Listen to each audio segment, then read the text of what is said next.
भोलू हाथी एक जंगल में रहता था। वह जंगल में रहना नहीं चाहता था। जंगल के पास से जो रास्ता गुजरता था उस पर वह सुंदर और चमकीली कारों को आते जाते देखता था। उसका बहुत मन करता था कि उसके पास भी एक कार होनी चाहिए।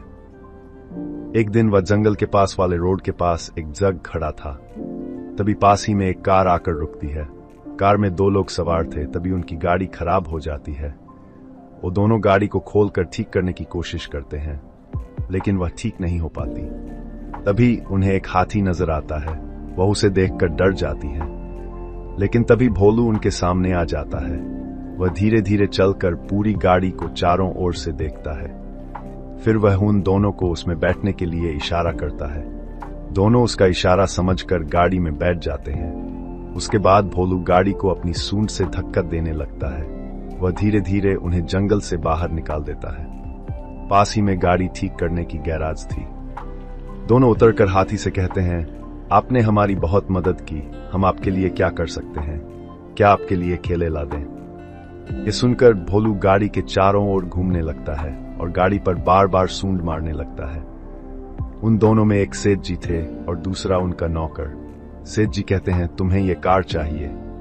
ये सुनकर भोलू हाँ में सूंड हिलाने लगता है। सेठ जी भोलू से कहते हैं, तुम जाओ, बहुत जल्दी हम ये गाड़ी तुम्हें देने आएंगे। भोलू मुड़कर वापस चला जाता है। सेठ जी का नौकर कहता है, ये क्या कर रहे हो सेठ जी? वो कौन सा हमें पकड़ लेगा? बेकार ही इतनी महंगी गाड़ी उसे दे रहे हैं। सेठ जी ने कहा, अगर वो चाहता तो हमसे ये गाड़ी छीन भी सकता था, लेकिन उसने हमारी मदद की। यह कहकर सेठ जी गैराज में चले जाते हैं। वहां के इंजीनियर को कुछ समझाते हैं। इसी तरह के दिन बीत जाते हैं। एक दिन भोलू नदी के किनारे पानी पी रहा था। तभी उसे गाड़ी का हॉर्न सुनाई दिया।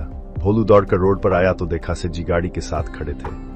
उन्होंने गाड़ी को लंबा करा दिया था, बड़ा सा गेट लगवा दिया था जिससे भोलू उसमें चढ़ सके। आगे 2 बड़े बड़े डिब्बे जैसे रबड़ के बटन लगा दिए। पैर से आगे पीछे करने से गाड़ी चलने लगती थी। कार के सेठ जी ने गेट खोला। भोलू उसमें जाकर बैठ गया।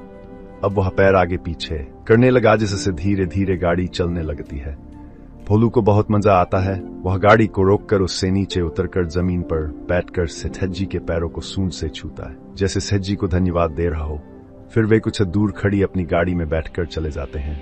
इस तरह भोलू का कार चलाने का सपना पूरा हो जाता है।